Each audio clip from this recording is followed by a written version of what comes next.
What is going on, everyone? Happy Thursday. Sorry. Whew. It is Thursday. It is Thursday. I've been running around a little bit. Hope you guys have been doing well. It's the Ryan Ripken Show. We are live from 3-ish to 5 p.m. Monday through Friday right here on YouTube, X, and Facebook. It's episode 128 for those that are counting. And why is that a problem? It's just like for those who are keeping the wrong track at home. It's episode 128. I don't understand. For those of you who like to make up episode numbers, it's number 128. Thank you for joining us. Well, you know what? If you're new, you can follow this linear number now. We're doing it from here on out. 128. Zach, welcome to 128. I love when just half our 90% of our progress. Yeah, it's like 128 as of December. Yeah. Of season 2, you know? It says season that would 2. make sense. Of season 2, now we're like getting close. Except we're in season 3. Sports. Yeah. Well, you know what? The calendar for us technically starts, March 1, in my opinion. That's the beginning of our calendar year because baseball will start. Football will come to an end, which it's not done yet because there's one game left. Super Bowl is in a week and a half out there in San Francisco area. We're going to be out there for Media Row. And Zach, I'm glad you're that animated because on today's show, we got a few emotions to at least maybe guide through. The emotion that you just had was a little bit of frustration, maybe some anger. Maybe that's what it was. Well, yes. When we talk baseball today, I have a little bit of this frustration where I'm just kind of fed up with the free agent situation here. Specifically, what hasn't happened and something just needs to happen. I don't care how, but we'll explain that here in just a few moments. But if you're happy or you're excited, maybe a little nervous, well, Jesse Minter was introduced officially to the Baltimore Ravens today, and we're going to talk about that. We'll break down what he said and a whole lot more. We'll mix in between that. It's kind of a quiet time for sports still. Like we're guiding through. We're having great guests. We're going to have Jamie Sharper, Super Bowl champion from the Ravens back in Super Bowl 35. He's going to join us at 4. He was at the press conference today, and also we'll reminisce a little bit. It's been 25 years. A minute. Since the Ravens won their first Super Bowl. Yeah. How about that? But then Emmanuel Acho said a comment about Todd Monken taking over as head coach. And I'm not even going to try to say it. You might not be surprised, or you might not believe the advice that he gave to Shedeur Sanders. We'll leave it at that. We do have one other person that was at the presser. We didn't know he was going to be there. But you know what? He showed up front and center to show that he was there for a great little photo op. And not just a photo op like, hey, I'm on the corner. Man, let me be right next to top dog. Like, Tiger Woods, big dog, So he is current Ravens long snapper, friend of the show, friend of the program. He's coming back. Nick Moore. There he is. Hey, clapping for himself. Yeah, there he is. What an introduction. I was clapping for Rip's ability to give me just such a loving and kind and gracious introduction there. You know what? I'm a giver, Nick. Yeah. I want to make people feel good. You are indeed. And you know what? I'm happy. I'm happy I could provide that for you. It's been a minute since we've had you on last. Let's see. Todd Monken has been on. Teddy Buchanan's been on. Teddy's a great guy. And I told him if you don't treat him well, I said I'd whoop your ass. Great hair. Be hard. Yeah. Great hair. I treat him well. He did say that.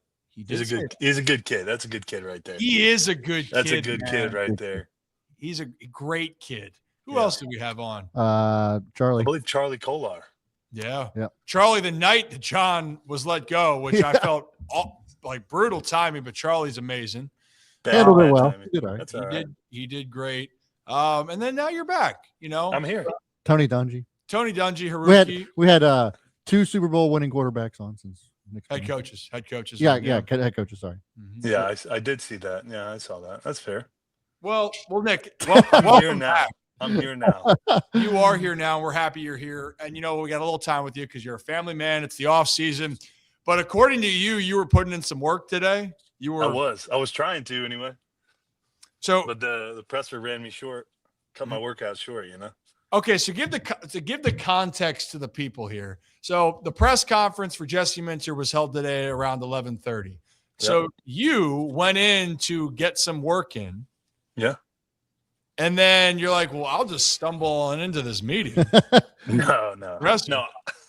That's not exactly how it went down. Okay. I train up there in the off season because I live right down the road from the facility. So it makes sense.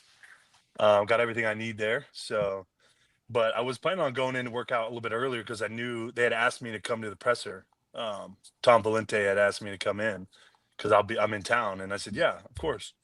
And I was going to go work out at 10. That way I would, 9:30, 10. And of course, my son decided he was going to stay up till 5 o'clock in the morning last night. So I was like, I'm going to sleep in a little bit.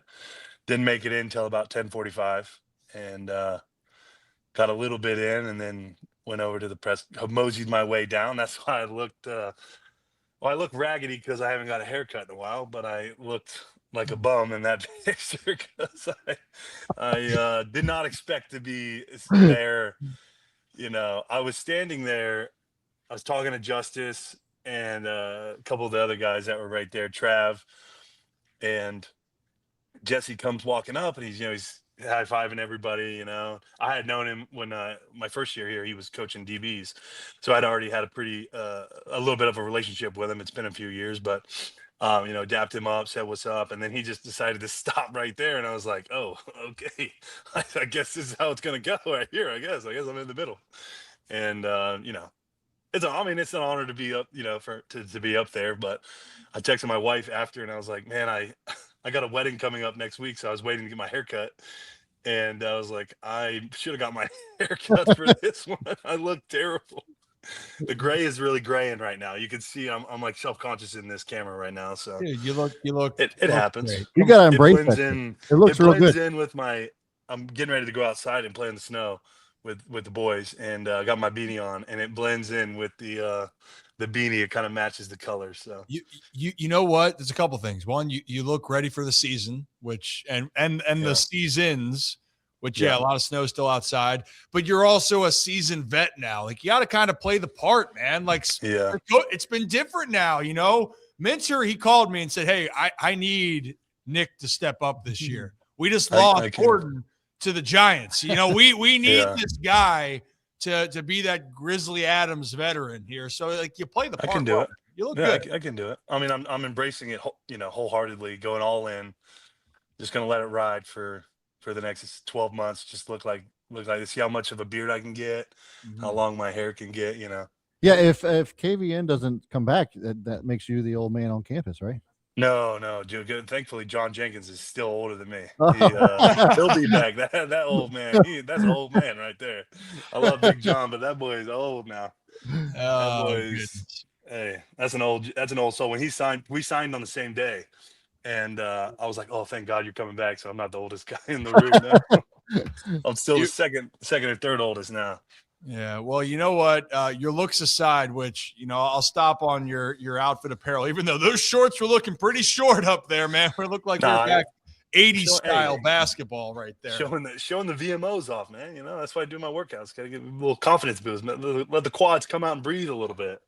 I don't know. It looked like you missed leg day that day. I don't know if that was on the workout this morning. Okay. In that angle, you can't see my right leg. That's where I missed leg day because my Achilles. But that left leg, that's a strong leg right there. That's a good looking leg, baby. Okay. That's a good looking leg right there. That's, you know what? Couldn't have said it better. Really couldn't have said it better. Hey, so the enthusiasm in the building, right? So you said you had a previous relationship, obviously Minter, going back to your first year, his last year before leaving the Ravens, and now it's the full circle moment. But, dude, it seems like there's a great energy. There's a lot of excitement. Maybe just your initial thought, you're in there, you're watching this. There was former players. I mentioned Jamie Sharper. He's going to join us today at 4. A lot of people were back for this. It seemed like it was a really exciting chapter. But your thoughts being in the building and being there for the moment?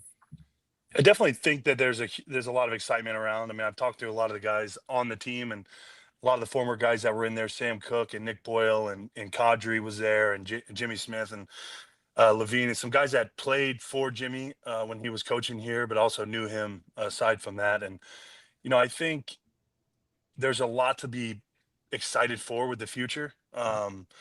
Jesse, listening to him talk today at the presser, he seems like he learned. He said one of the questions was like, who was his biggest coaching mentors, and he had mentioned his dad early in his career. His dad was kind of his main mentor, but then in the latter part of his career up to this point, it had been, John and Jim Harbaugh, because he worked for both of them. And, to me, like, he seems like he has that same level, because he talked about, physicality, effort, togetherness, playing for your teammate, your brother. Like, those are all the same mantras that we had under Coach Harbaugh. And to me, it seems like he's going to take that same idea, but he's going to put it into his own way. He talked about he was going to have to, um, develop his own, make it kind of doesn't want to change everything, but he wants to bring in his own energy, his own personality to it. And that's something that me personally, I'm excited for that, because I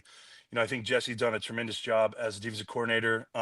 He did really well at Vandy, did well at Michigan, and they had a freaking dog defense in LA. So, I think he's going to bring a lot of youth, a lot of energy, and a lot of excitement to the Ravens, and I think that's what we need. I think we need a change of pace.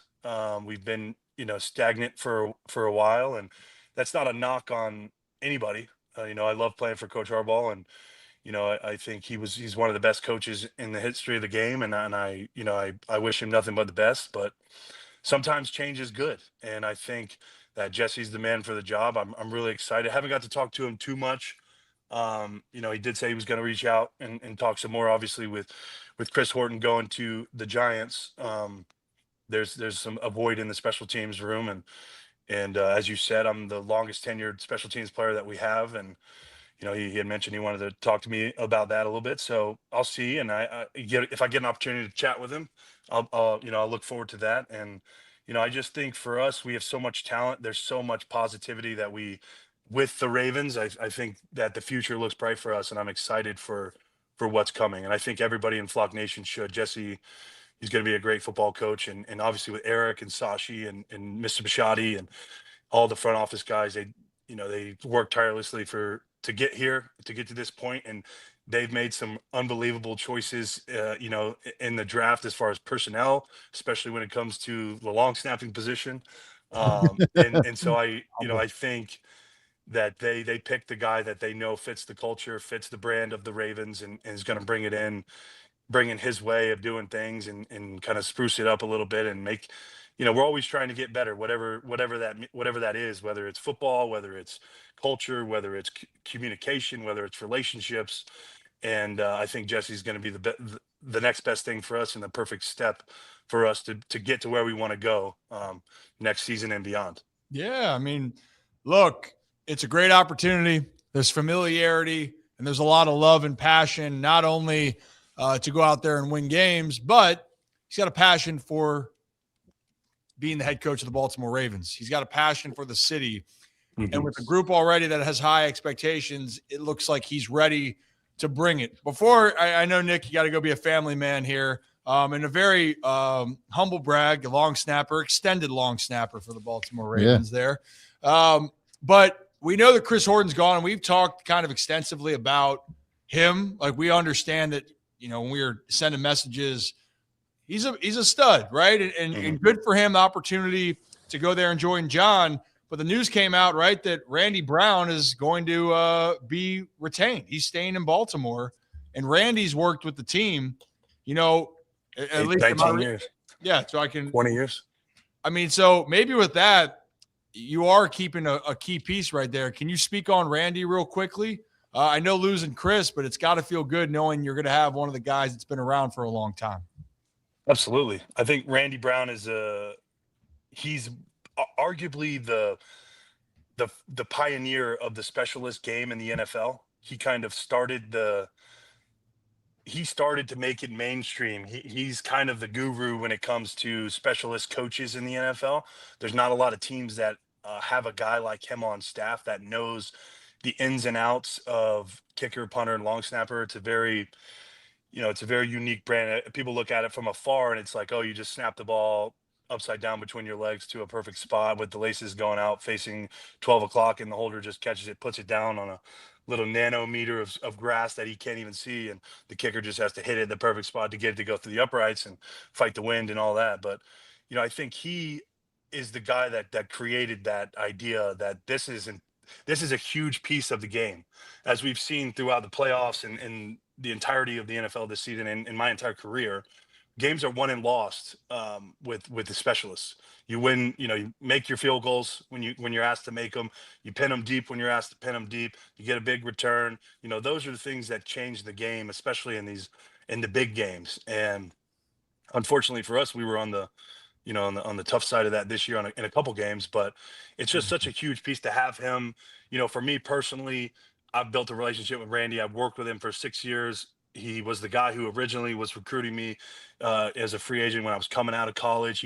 He's the guy who gave me the opportunity to come to the Ravens. He's the guy that believed and trusted in me that I was going to be able to play at this level. So I'm eternally grateful for him for giving me the opportunity that I got and in making me the player and man that I am today. So having him back, I know he's going to do wonders.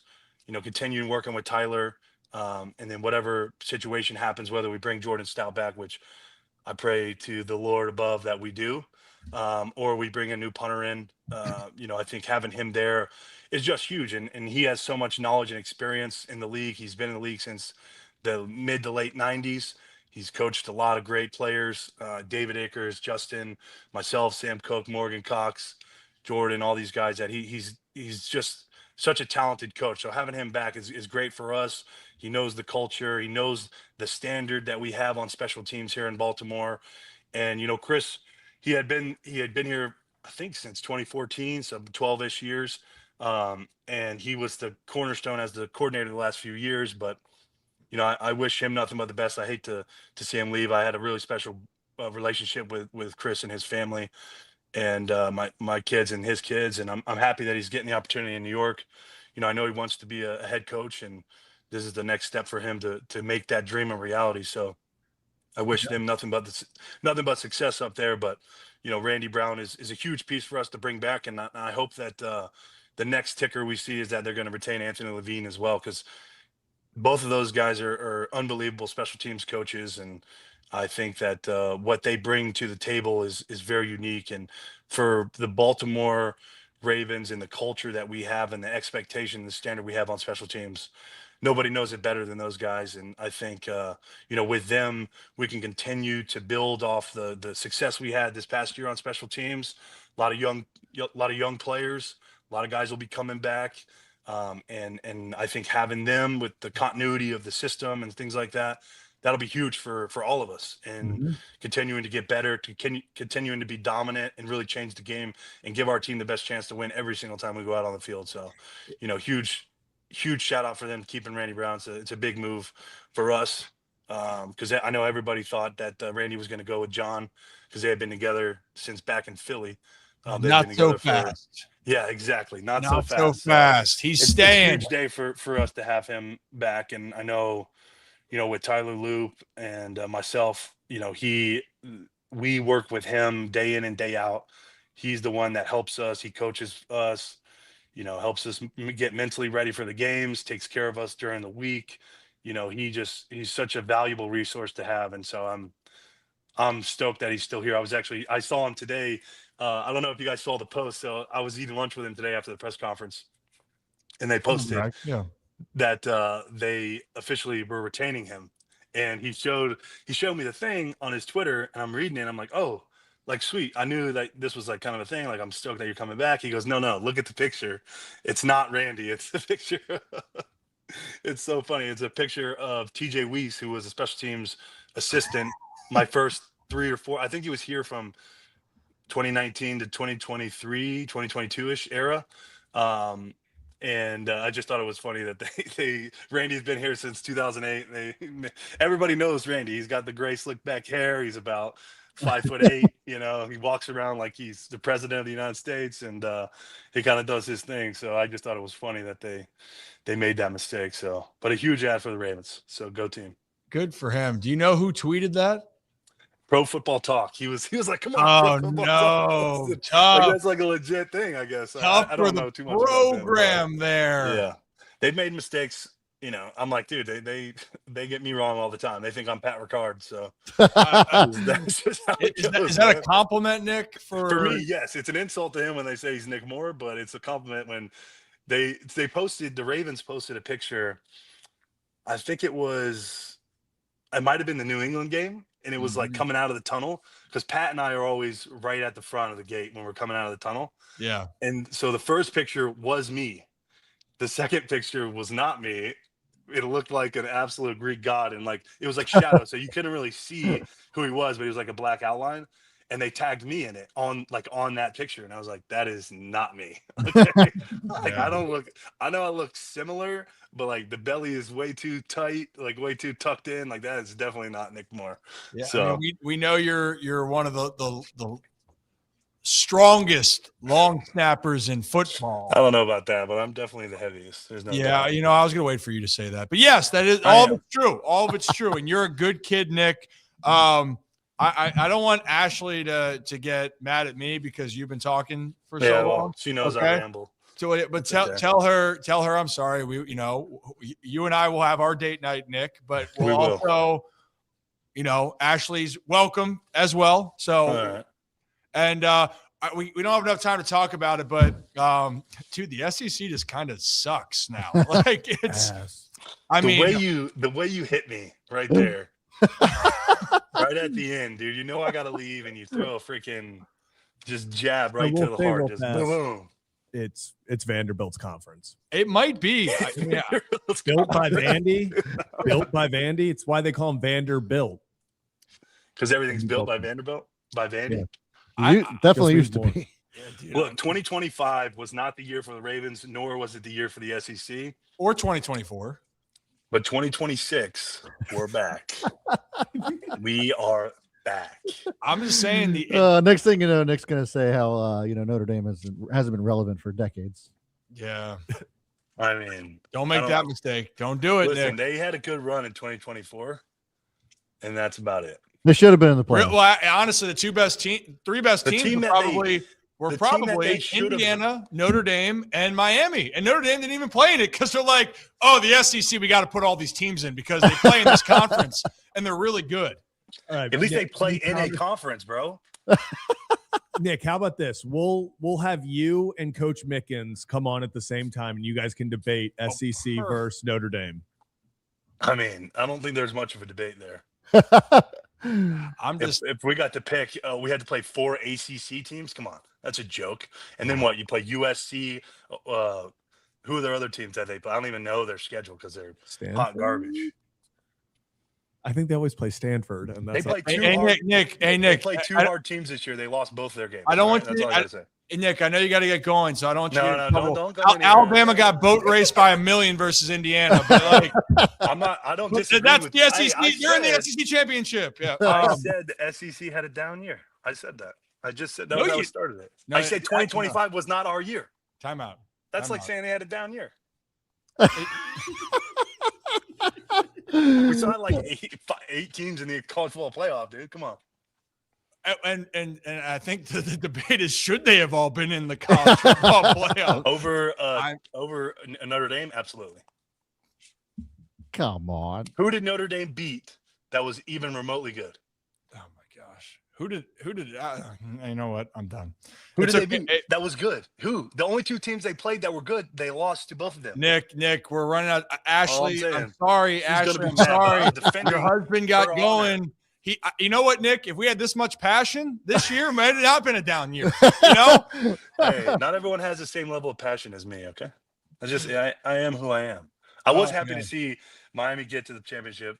My best friend's a diehard Miami fan, and led by an SEC quarterback from the great college at University of Georgia. They deserve. They lived deserve and that. died by the SEC quarterback. They sure did. They did. They do.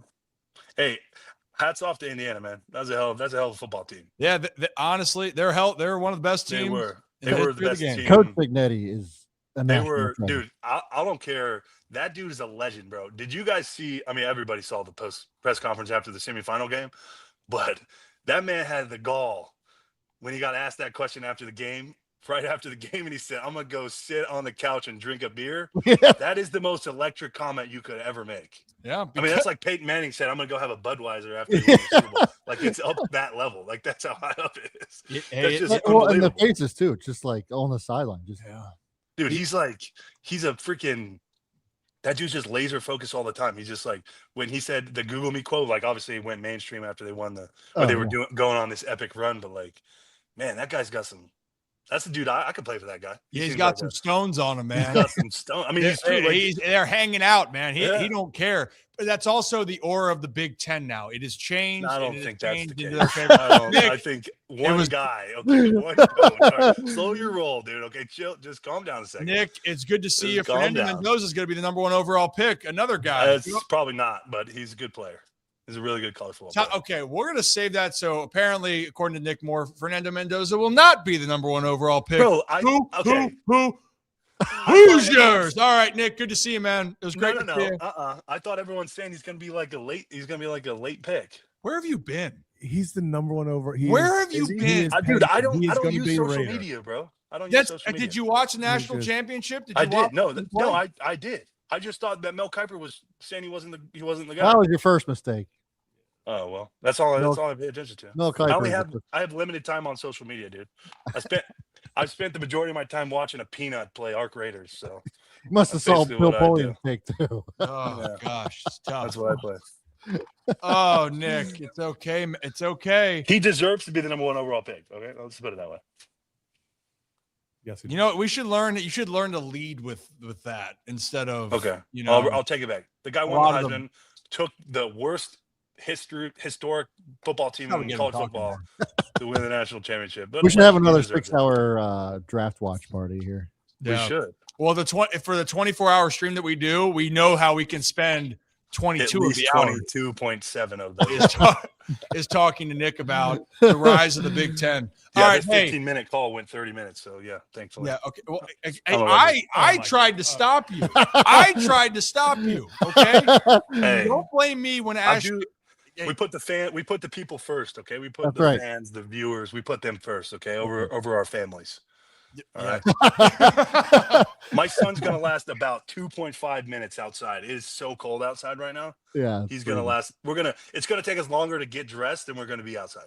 100%. Yeah. You know what, JB? I've been asking the same thing. Why are we listening to a guy who doesn't know Mendoza is number 1? I don't know either, but he's in the NFL, but he's a great guy. I don't know about Ball to that guy. I don't know who he is, but He's a great long snapper, and Nick Moore, I'd say the Pro Bowl accolade would mean a lot, but it's not the same anymore. But we want that old pro for Nick. That'll be you next year, buddy. You're a good Yeah, kid. maybe. Hey, go Dogs! I'm happy for you. Big Ten's in its. they're its in the element. discussion. They only Okay. got they have to win national championship every year until 2050, and then we'll be in the discussion of who's the better conference. Okay, Nick. All right. Hey, just keep working, Big Ten. You get there. You'll get there. Oh my Okay, God. Nick. Ashley, again, very sorry that was your husband's fault, but Nick, appreciate you, man. Congrats All on right, the boys. press conference. Thank you. Congrats on the strength in your left leg. Got to keep working on the right, and congrats on whatever the hell else you're doing today. All right. Thanks, boys. I'll All see right. you guys See you, soon. Nick. See you, Nick. Be good. Nick Moore, everybody. Wow, he got We were gonna get him out on time until you had to do it. You couldn't just help yourself. he could have just said, "Hey," I even said we don't have time for this. I have time for this, but that's what he talked longer about that. than I he did. know. He did talk a lot about Randy Brown too. So you know what? Shout out He Randy. went on Randy Brown. But Randy, you know what? But that I love the insight of going behind, because when people look at losing guys, and Gordon is very highly touted, right? Like, he's very well respected. Oh yeah. But it's also good to hear that over all this, and a guy like Randy Brown, when you're trying to get guys right and you're hearing about how these players had the starts, I thought that was really interesting, because Randy identified Nick. Nick has been able to play at an all-pro level, and hopefully he gets back to that and continues to. He's very well respected himself. Jordan Stout had a spectacular season. And then the Ravens unit as a whole has been very solid. I know we can look at the games and Tyler Loop for this year, but when you look at the Ravens overall for the last decade, they've been rock solid on that unit. And if you want to go to the playoffs, we're talking about special teams. The one play that actually impacted special teams the most over the championship weekend was the muff punt by the Rams. Special teams play, muff punt. The Rams lose that game by, what was it, 4 points? So those moments that led to a touchdown, and that was that. So you know what? If you are new to the channel, hit that like and subscribe button. Ryan Ripken Show. We're live here from 3 to 5 on YouTube, X, and Facebook. Man, that was getting all fired up. That's getting me fired up because we got to talk.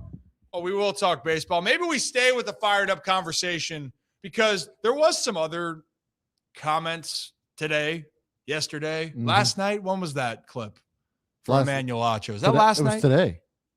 Well, it got put out today. It might have been from last night. But regardless of it, do we play it? I don't know if I want to play it.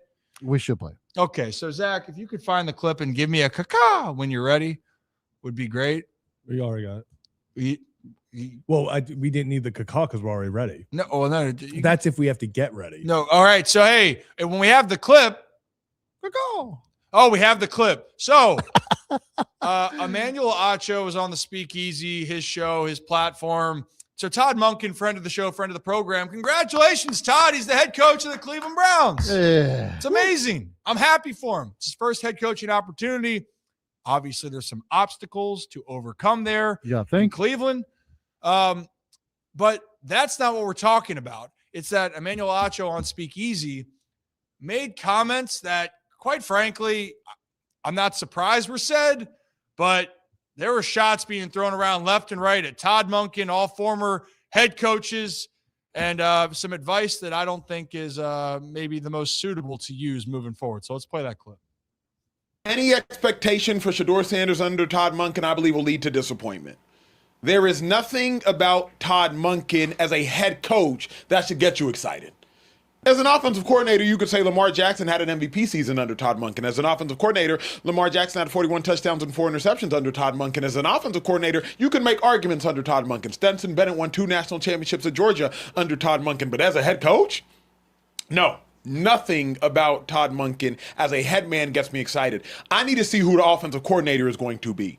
That's what I need to see. But what I don't yet see, T, is like, how is Todd Monken going to command that locker room, command that group of men? And also, if I'm Shedeur or anybody in that locker room, why am I listening to Todd Monken? What have you won on an NFL level as a head coach? You're not even a head coach on an NFL level. So I don't even have expectations for Shedeur under Todd Monken because I believe any expectations I would have, he would not meet. Because why am I excited about it, T? Why? Okay, so we got a couple things to unlock here. And I know we see we have a little bit of the video issues. We're working to fix that. Appreciate your patience, but apparently you can hear us loud and clear. So should they hear me on this? Should I keep speaking? Just keep it. Yeah. So don't interrupt the show. I won't interrupt the show. So here's the thing. I know that we're in an industry in a time where there's clicks and there's you want to get attention. And I'm not saying specifically because I think part of it, yes, they knew that would get attention. But the other part is just, is that a serious answer in that clip? And I want to make sure, like, am I out of context? So I'm listening. All right. So you're saying expectations for Shedeur. Is that the thought? And you could say, well, unknown for a first-year coach, and Cleveland's had trouble. Like, that sounds like a decent answer, right, Zach? If you just said that, there's variables. How can Shedeur take the next step? What's it going to be like for Todd Monken in his first time as a head coach? Whatever it's going to be. But no. What you said was Todd Monken isn't credible enough because it's his first time being a head coach. Mm-hmm. And then you're telling a rookie coming off a up and down campaign, but he has some skill. He just blatantly said, why should you listen to the new head coach who's just your boss, by the way? And yes, he's not the offensive coordinator, but then you're also saying you want to see who the offensive coordinator is. And if I'm connecting the dots here, Zach, Todd Monken's probably going to have a huge part of the offense because his success and MO is being an elite offensive coordinator who's won national championships for Georgia. He was the offensive coordinator with Lamar Jackson when he won his second MVP and should have won his third last year. So why on earth would you say, why would you listen to a guy that's helped some of the greatest teams, players, offenses? And quite frankly, what's baffling me, Zach, the straight disrespect that you're giving to Todd Monken and to all first-year head coaches was absolutely insane to me. Like, nothing surprises me, but is that the argument that I'm hearing correctly? Like, that's the way we wanted to go about this? It was brutal. I will say this is a very impressive feat. And in fact, I'll say and people are talking about, this might be the most impressive feat we've seen on the internet of 2026. 6.9 million views so far on that take, 700 likes, 3.5 thousand comments, and 2.2 thousand quote tweets. And he's right, because let's be honest, why would Trevor Lawrence listen to Liam Cohen? What has he won? What did he won beforehand? Why would Caleb Williams listen to Ben Johnson? I mean, these have been atrocious outcomes, right? Both teams underperformed and were awful this year because their coaches had never won anything as a head coach before, because obviously as a first-time head coach, you need head coaching experience, because why are you not entering a head coach as the most overqualified head coach ever? You have to be a head coach before you can become a head coach. Why would Kirk Cousins listen to Kevin O'Connell? Exactly. Why would Jared Goff, trying to get his career back on track, listen to Sean McVay because he hadn't won yet in LA? And it's a great point. Why would you listen to someone who and it is incredible, because in the same sentence, why would you listen to this guy who won 2 national championships with Stetson Bennett, who is not in the National Football League? Why would you listen to someone who, like you said, Lamar won his first MVP or second MVP under and should have won his third? One of the best offenses in all of football. It's an impressive take. I'm genuinely, and I've seen a lot of people talk about, unfortunately for Acho, I'm not going to say unfortunately, you make your bed, you lay in it. He's a satire guy. You have to view it as a joke, because that's what it is. It's a joke. Why would, and this is everybody that comes out of Fox Sports, by the way. It is. It's a joke. I mean, at least from that, umbrella, what the speak for yourself umbrella has been an absolute dumpster fire, and it hasn't cooled off any. That's for sure. Yeah, I mean, the main thing for me is, if you want to be objective and speak honestly and openly and go, you know what? Todd's never been a head coach, and the track record for the Cleveland Browns hasn't been very good over the last couple decades, or ever since they came back into the NFL. Yeah. That's an objective statement, because Todd is a first-year head coach, and the Browns have been one of the worst teams in the NFL since they came back into the league when Baltimore came there. What you got? Shout out Spencer Schultz, who pointed this out. You want to know, we'll keep talking about things. What has Todd Monken done to prove? How about this? He's won the AFC North twice. Something that the Cleveland Browns, as a franchise, no, they're not new to the AFC North. They're just that pathetic of a franchise, that big of a joke of a franchise. How about he's done something twice that your entire franchise has never done? That's what we're looking for. What are we doing? Actually, funny enough, I didn't know we were talking about this today. I walked in and told Brad, I was like, did you see what Acho said? I was like, I doubt we talk about it, because why would we give him more airtime? But it's just stupid. Like, it's so stupid, like, of a take. And it's like an embarrassing take. Like, there is one thing when you think of the Stephen A's and guys like that, even like the Colin Cowards, they give takes that make you go, what? But then when they explain it, you're like, I don't agree with you at all, but I sort of see what you're saying. Yeah, I get the gist. I get it. Yeah, like, I see. He started talking about why you don't trust Todd Monken, and the reason why you don't trust Todd Monken. He then gave all of Todd Monken's achievements that he's accomplished with players. And it's like, the more he explained it, you're like, wait, is he explaining why Shedeur should trust him because he's had all this success with players? And then you're like, oh no, that was his way of defending his take. And that made no sense to me. Like, I genuinely thought that this was satire. Like, I thought that he was like, when I saw the quote of, in quotes, if I'm Shedeur Sanders, why am I listening to Todd Monken? What have you won on an NFL level? Like, I clicked the video thinking like he was going to be laughing of like, yeah, everyone wants to put that like as a joke. And I was like, oh, he's dead serious. And again, makes no sense. I'm trying to find, like, to your point, I'm trying to find why it makes sense. Like you're saying about with some of the other people, if you disagree, all right, let's go back to it. And that's why I was hoping there would be more context.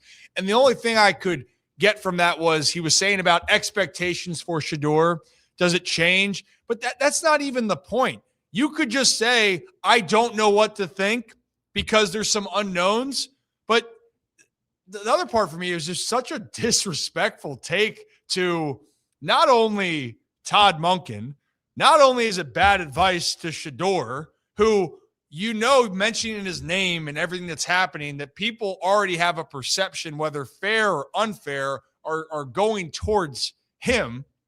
But also it's just disrespectful to every coach that gets an opportunity.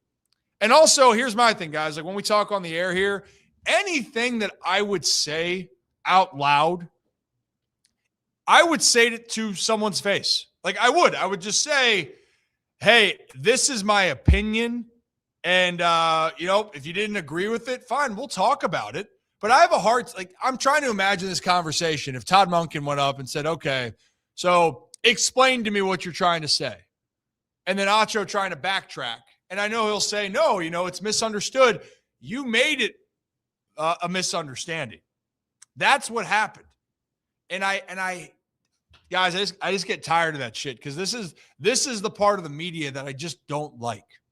Just being blunt. Monken talked about with us on stream about the media perception and everything about that, and like, okay, like the media will sit there and say stuff and like they think it's a big deal and it's not, or they'll be like, oh, this person's upset, and he's like, yeah, no shit. Oh, your play calling sucks. Yeah, my wife thinks so too. I firmly believe that that's why he came onto this show.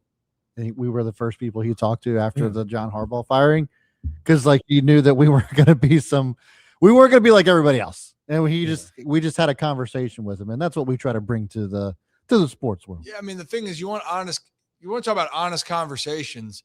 You can be honest, you can be emotional, but you got to be willing to be objective to what you're saying. And you got to believe what you're saying. Like me looking at that, I think this thing that scares me is he might believe what he's saying or he might not. But regardless, everyone else is sitting there and they go, you know what? The last thing you want is your credibility when you talk about something for someone to go, oh, there he goes again. Yep. That's what's happening again. At the end of the day, my goal here and our goal on this show and with all the media, just try to give you the insights, have you understand more, give our opinions, and then we continue on with our day where you don't have to sit there and go, hey, I might agree or disagree, but I appreciate the conversation. Right. It's that simple. But for that one, man, woof. That put me in a mood earlier. That's still putting me in a mood. But you know what? I digress. It is what it is. But shirts and pants, man. I hope the best for Todd Monken. I know Todd's saying he wants the best for the Ravens. He has all the love. He might not want the best for 2 weeks next year when the Ravens are playing the Browns. But overall, I am so happy for Todd. I think Nick mentioned about Chris Horton, and he wants to be a head coach. The reality is not everyone's going to get a chance to be a head coach. It's hard. You could be a coach your entire life and never get that opportunity. And for Todd, he's about to be 60. And he's finally getting that first opportunity. And he finally gets to check that off the list of something that he wanted to be. It was either go to New York or be a part of something brand new to him. And he's got a tall task ahead.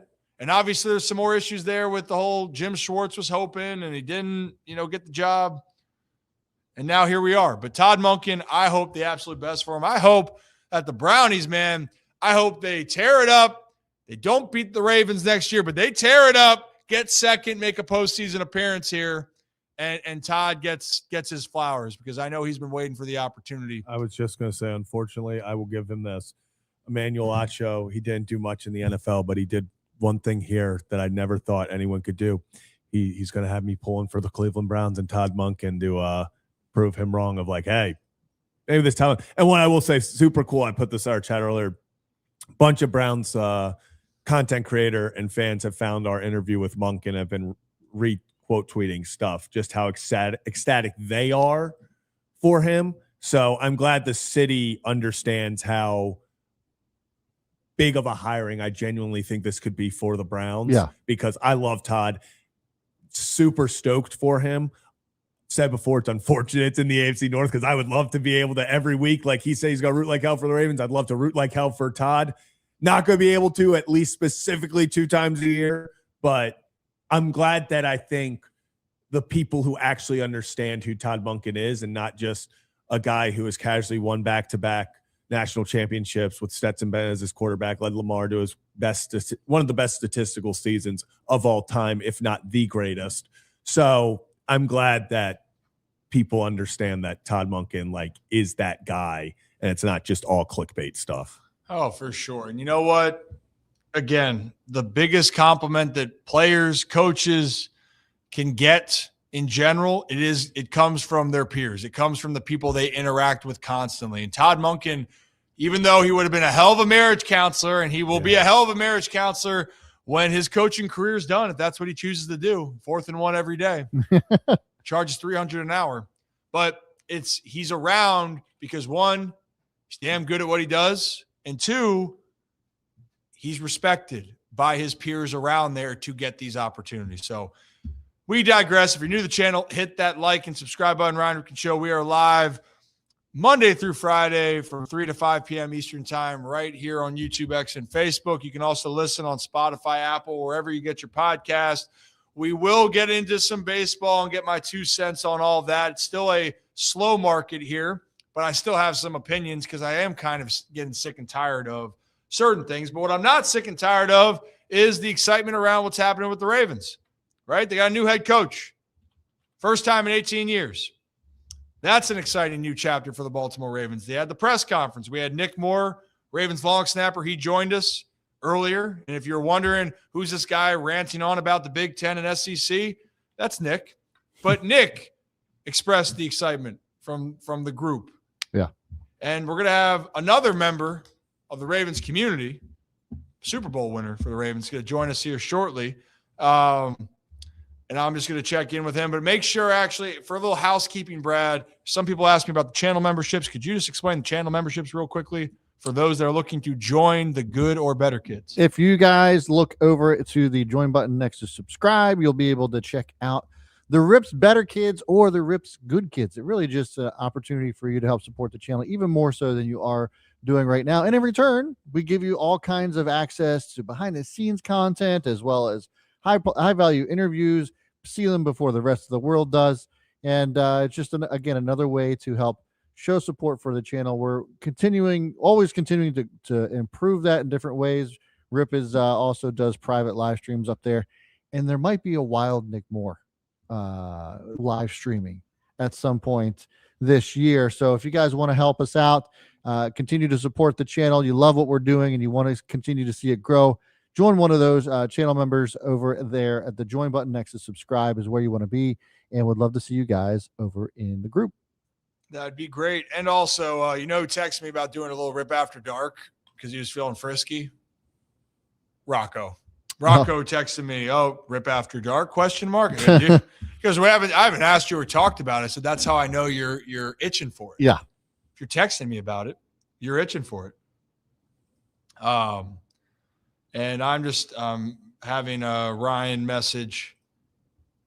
The other Ryan? Yes, we did that. And just so you guys know, we're going to have Jamie Sharper, former Baltimore Raven, former Super Bowl champion. He's going to join us here. And yesterday, if you guys missed it, we had 2 great guests, Haruki Nakamura, Raven, and he also had the origin story of coming from Cincinnati, which I didn't realize was a pipeline Cincinnati University for Ravens. Yeah. John Harbaugh associated there. Jesse Minter was a grad assistant there. Who else? Mike Mickens, new defensive back coach for the Baltimore Ravens. He was a teammate of Haruki. Who else am I missing? And then also just in general, Cincinnati's developed quite a bit of talent here over the years. Yeah. And the Kelsey brothers, both Cincinnati Bearcats, they're going to go into the Hall of Fame. Not a bad. A lot of Cincinnati ties. Yeah. Lot of ties there. Well, I guess while we'll wait, I sent a message. We'll see what's going on with Jamie. And Jamie, if you can hear us, sent you a message in the chat here. If you got any issues, let us know. And when you're ready, we'll bring you on. You just let us know when that works for you. But guys, I wish that things were moving a little bit quicker overall. Oh, there he is. I wish things were moving quicker on the offseason for baseball. And don't worry, something's got to come to a head here. Why? Because in 2 weeks, baseball spring training starts, which we will be down there, spring training in March.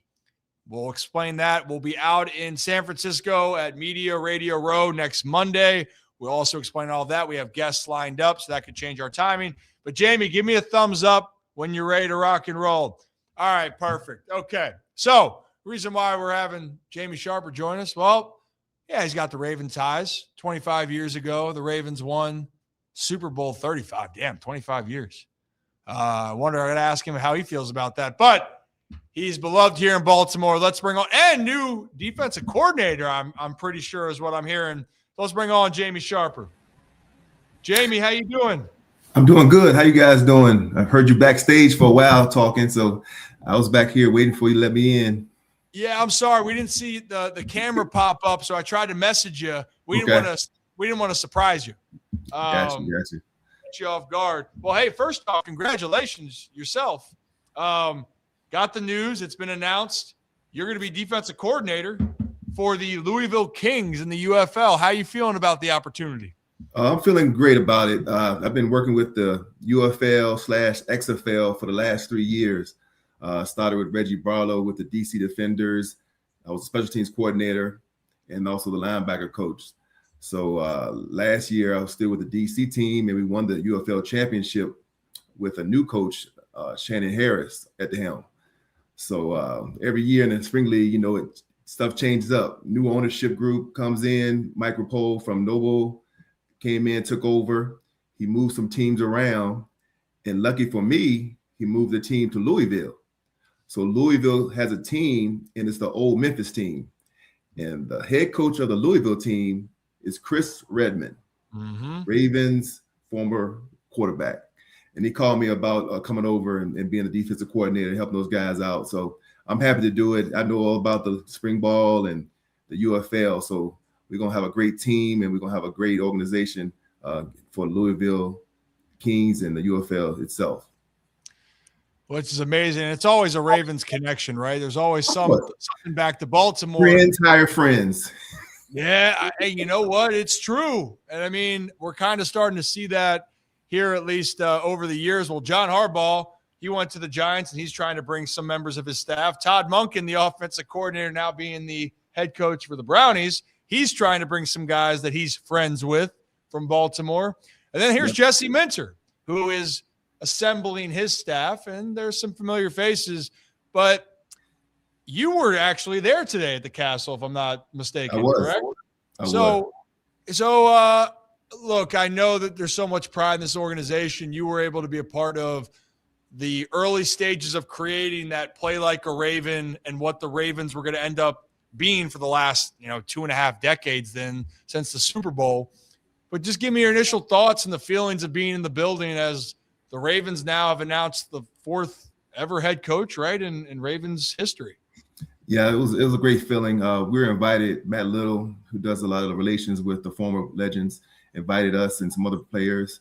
I've been back, of course, plenty of times for different tailgates, and they had the reunion for us for our 2000 Super Bowl this past year against the Steelers game. So I've been around the organization a lot, but to really get behind what GM Eric DeCosta is doing and what Mr. Bisciotti's doing in pushing this team to another level. This is the 2026 Ravens and a new agenda of trying to get this championship to Baltimore. And that's what you want for Baltimore. That's what you want for a former Raven. That we want that. So he chose mentor, and who's a great coach, and we're behind whatever he decides to do. And we're just showing our support for the organization and for the higher ups who chose Jesse. Yeah, there's a brotherhood here with the Ravens, you know, and it's really, it stems from any generation of being a Raven, right? You know, you guys were considered the foundational pieces. You know, that's the first Super Bowl, but, you know, times passed, and each year the different generations have the same thoughts, same feeling. And I think that's why that these moments, they want to have their legends come back and their members come back, because it has that family and community feel. Now, I grew up in Baltimore, Jamie, so maybe I'm a little bit biased, but I do believe, and you've obviously played for a couple of different organizations. You know, there is something special about Baltimore here, and they're very particular about who they bring into this, you know, new fraternity of head coaches and who they bring in to be and represent the Baltimore Ravens. I think that is the case when you know somebody who's been in the building, who's been on the sidelines as a Ravens coach, and then you see him go off and go to Vanderbilt, like you talked about, to be a D coordinator, go to Michigan, win a championship. He's gone other places and done well. And then to learn from the Harbaughs, both brothers, I mean, they're winners. Nothing you can say about the Harbaughs or anything, but they're winners. So when you pull from that tree, you're pulling hopefully a new winner for your organization. And that's why you go back with Jesse, the things he's done and how he carries himself and his family.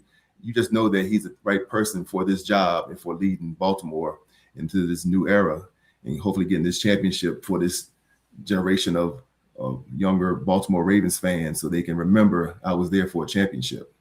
Mm-hmm. And that's the goal, right? It's I guess it was every 12 years. You know, it was 2000, 2012. We're a little bit overdue for another world championship in Baltimore. Jamie, I had Adalis Thomas on yesterday. And so Adalis used to come up and play basketball at the house for some pickup games. You never came up to play in those pickup games, did you? I did not. Nope. I was down in Houston and where I was living for a while. I just moved back to the area in 2015, so I've been around more since then. But I never played the basketball with those guys. I was too old. Hey, you know what? I got to say, since you mentioned Houston, and so in 2000, I'm a lot younger than I look, okay? I want to preface that because I was only 7 years old when you guys won in 2000 or Super Bowl 35. But I got to say, man, like, you were part of that team where that was where my love really grew strong for the Ravens. And I was heartbroken when I realized that there was going to be the Texans and they were having that draft and they were taking guys for the expansion. I didn't understand it because for that draft, right, it was you and that was it Jermaine Lewis? Jermaine Lewis, correct. Yep. Oh, man, I was so mad. I'm like, why does Jamie want to leave? Why is Jermaine leaving? And then my parents had to explain, no, they expanded for the draft. Can you explain what that inside information, you know, that it was supposed to be an expansion draft, so you're not supposed to know who's going to get drafted, but I knew the year before that they were going to pick me. So that's a little inside information. So how did you know? Well, that's how they structured my contract. So my contract was structured so some of the money was pushed off to past the expansion draft time. So that Houston would take that money and they'll take care of it instead of Baltimore. So I knew I was getting drafted to expansion draft a year before. So damn. Wow. Inside information. It's a business. Hey, you know what? Secret's out now. That's crazy. Well, okay, so I guess it wasn't a surprise to you, but what was it like then of going, hey, the Texans have selected Jamie Sharper and a place where you just won a Super Bowl? Yeah, it was tough. It was tough. Yeah. The biggest thing about my free agent year after the Super Bowl was that Billick told me, like, all right, you can go out here and see how much you're worth and go different places, but always come back here and give us a chance to bring you back. So that always stuck with me when I was going to different organizations. They were Holmgren was asking me, "Are you going back to Baltimore? Or do we even need to negotiate with you? Are you going back?" So I had to play the role like, "Nah, I'm not going back." But I always in the back of my mind, I want to give Baltimore one more chance to sign me so I can make to defend that championship title. I wanted to do that, and that's what a lot of us wanted to do: defend the championship title and be the top dog. We didn't get it done that next year, but we definitely had a legacy we put forth on the ground, and Bisciotti took it and just built on it with another championship. Now we have Mentor coming in who's going to build on it. He's going to get another championship. So it's going to keep building up, especially for the younger generation. Like guys, like you said, when you were young at 7 years old, you saw the first championship. We need that 2020 to 2030 kid to see Baltimore Ravens win a championship to solidify him as a Baltimore Ravens fan for the future. I mean, that's the goal. And it's a new wave. I mean, obviously, I know I grew up on the Ravens being such an offensively centric team, right? Trent Dilfer and Lamar Jackson have almost the same skill sets, But you're right. It's the evolution of all this. But yep. I was thinking during the press conference, like a question that somebody should ask Jesse, like, what does he feel his stamp is going to be on the team? Is it going to be on the defensive side? Or is it going to be making sure Lamar gets to a certain level? Because I look back at Harbaugh's years and his championship he won. We won that Super Bowl, or they won it with special teams. Special teams made the big plays when they needed to. Rest of his soul, Jacoby, he made big plays that year. The return in the Super Bowl. I mean, it was just epic. And Harbaugh is a special teams coach, and the special teams played well that year. So I kind of wonder what things does he envision as going to be the emphasis of the team going forward, Yeah, we know he's a defensive guy, but you're right. Like the Ravens have been looked at as Lamar, the playmaker. Now the thing that people want to see is bring back that 2000s Ravens defense that's just going to knock your head off, and then they're just going to suffocate you defensively, or it's just going to take the life out of you. Now it's a different day and age. You guys, you guys were mean sons of, you know what I'm saying? Yeah. Back in the day. But that's what started that feeling. I know that fans would probably want to see that back. So why don't we go back to that for 25 years? And first off, I'm sorry to say 25 years to make you go, damn, it's been a while. Does it feel like it's been 25 years since Super Bowl 35? I think it feels like it when I look at the YouTube and it's not 4K, it's not HD, it's almost something else when I look at it on TV. But my kids still enjoy it and watching it and see my highlights, so it's fun. The biggest thing is the reunions. We can see guys like we did today, Kadri Ishmael, Harry Swain, and seeing those guys again, knowing that they're still, doing well. Then you start talking about the past. But 25 years ago, I think I'm probably happy about that transition of being a new franchise for a year or 2 or 3 years, and then stamping it with a championship in 2000. That you were really solidifying something that can grow. Baltimore had the team that left and went to Cleveland. So every time we played Cleveland, we had to fight against those guys, and they talk about, oh, you guys are our old team, and back and forth and what have you. But when we solidified that championship and we won, then we built a new identity for the Baltimore Ravens in 2000 going forward. So look at that young man. I remember going in 1997 when I first came to Baltimore and I was drafted, and I'm going down 33rd Street to the old Memorial Stadium with the baseball team used to be at, and the locker rooms were real small. And then they go into the new stadium down on Russell, and then to win a championship. You just know that you definitely brought something new to the city that they can build on and love for a long time. I mean, it brought back. There's a lot of hurt. I know Browns fans feel that way about the Ravens. They don't they don't like the Ravens too much up in Cleveland, but. People were so upset when the Colts left Baltimore.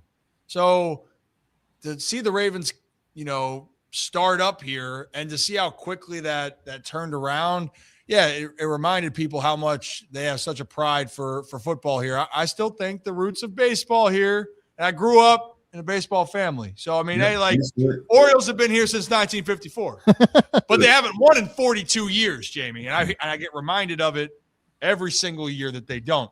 And if you ever asked my dad that he thought, if you said in 2 years, his first 2 years, he'd be Rookie of the Year, MVP, win a World Series, well, great. We'll be back to 1.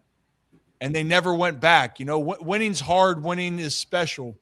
Billick says he didn't want to go there when you guys were going to win. When you were kicking ass, and I don't even know what the score was ended up at that point, but was there a point when it kicked in that you were going to win the Super Bowl down there in Tampa? Well, we beat the Raiders. So it was a tough game, won by not that many points, less than 10 points. But then we watched the film of the Minnesota Vikings in the game they played against the Giants. And they didn't give up any fight. They got blown out. And it was kind of like we had to go through Tennessee Titans, who probably would have won the Super Bowl if they would have beat us, Tennessee Titans that year. Greg Williams defense and all that. Then we had to beat Denver. Then we had to go and beat the Raiders on the road in the black hole. So we were battle tested. And our defense travels. So when we saw that Minnesota didn't even give up a fight against the Giants and they thought they were good coming into it, we knew we were going to dominate them. Chris McAllister talked about we were going to shut them out, which came out in the press a lot that week. And we did shut them out on defense. They just got a kickoff return, for a touchdown. That's it. So it was impressive. We still have a lot of records in the record books that are probably will last for a long time with where the offense is nowadays. But it was definitely a dominating victory. And rest in peace, my man, Tony Siragusa. I love him. He got us not gaining out that game against the Raiders, which helped us propel us to the Super Bowl to get that victory. There's so many Goose stories that I've heard. And, Brandon Stokely talked about how Goose gave him a hard time and also belted him with a paintball gun. Adalis was saying Billick had fines for weights, and he never missed a workout, but then he was late one time, and the fine was pretty astronomical for a guy that I think Adalis said he was a 6th-round pick. And Goose went into Billick's office, and Billick then called Adalis up and said, "Oh, you're sending the big boys after me." Because we're going to, hey, I'm going to wipe this clean, but the fine's going to be this and doubled whatever the next one is going to be.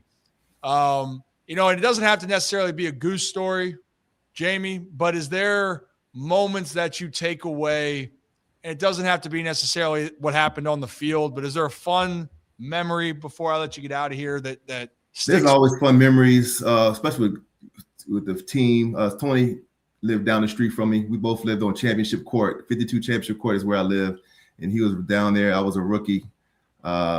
His wife used to make wedding soup for me and give me some food and take care of me and stuff. So it was fun living near Goose. I think the biggest stories that I remember are just the fact that we used to actually eat together, hang together, and be around each other off the field. And that kind of built up you could talk to people differently when you actually break bread, eat with them, and actually spend time outside of your work environment with them. You could talk to them differently, get them to do or work even harder than they think they can work because you're actually a friend and you're actually someone that they care about. So when you do that, you can definitely build a great team. And I think that's what we had, whether we were guys from the East Coast, West Coast, or what have you. We always knew that we were together trying to make things happen for the Ravens and the defense. And I think you might have heard this story, but after the training camp that year going into the Super Bowl, Marvin Lewis came and talked to us, said, "You guys could have a good defense, guys can keep guys off the scoreboard." Jack Del Rio talked about the same thing. But then the head coach came in and told us, nobody doesn't have to score on you guys as long as you, Ray Lewis, play within the defense. You, Michael McCrary, play within the defense and don't go outside of it. Fuck the Pro Bowls and all that. If you play within the defense, you guys can have one of the best defenses ever. And we're like, oh, okay. He's talking to Ray. He's talking to a Pro Bowler. He's talking to Mike. So it's like we kind of stood up like, oh, this is different. So then from there on, we got that first shutout against the Bengals. It was like downhill. We were just, all right, we can do whatever we want to as long as we play with the team.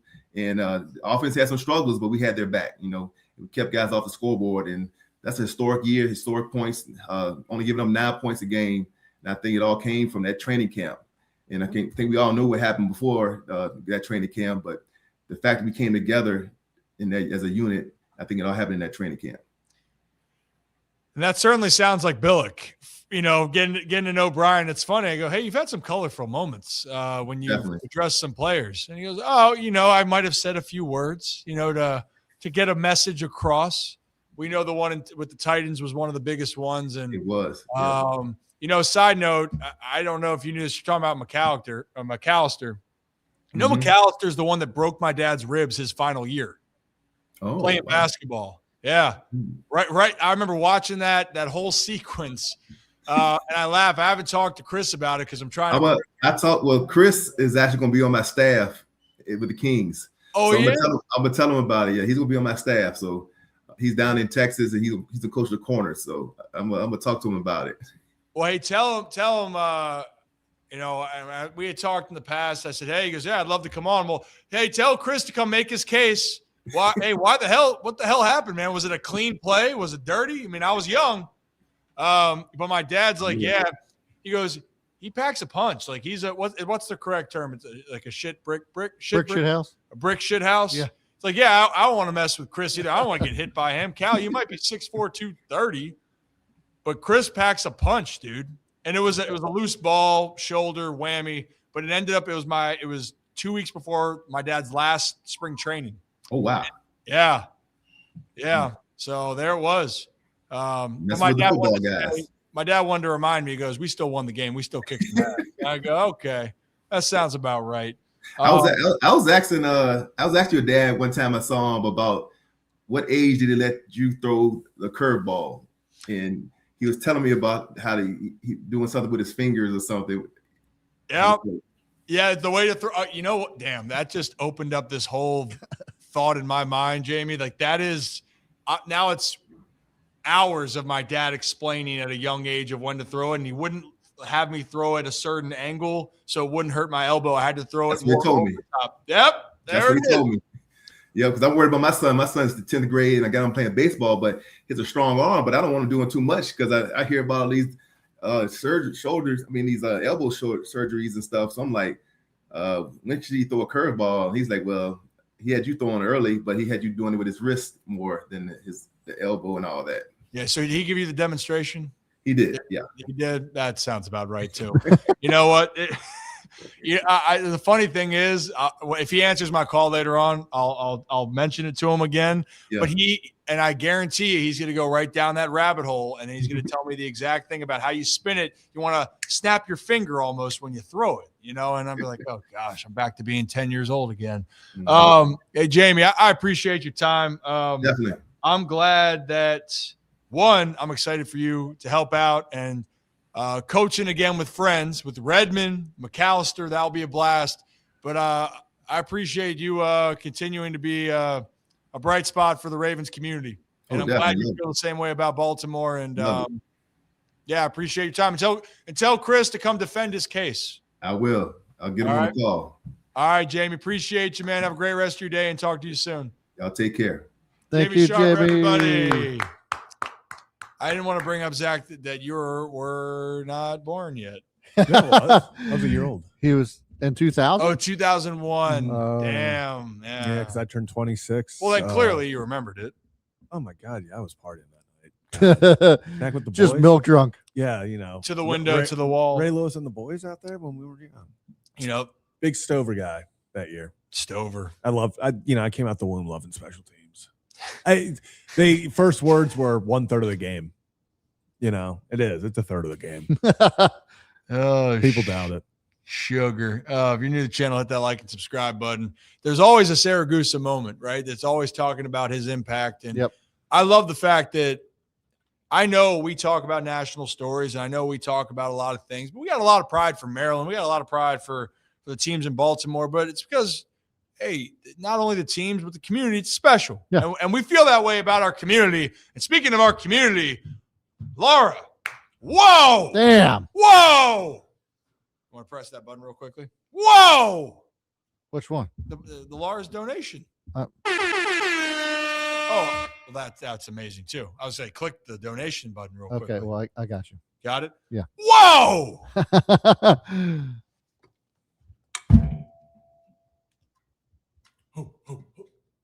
did not know what he was doing right there. What did you think I was doing? I didn't. I thought I didn't. Wait, you want to catch the chair? Thought you had just a pole. Yeah, I know. I make this thing. Like, this is light work. You see this? This is light work. This is nothing. Zach, it is a pretty light chair. Yeah. No, this weighs about 130 pounds. Oh, sure. It's just easy. Alex is celebrating. Alex the Bear. Yeah. A-Rod. The real A-Rod. A-Rod, the real A-Rod. Is that a teddy bear?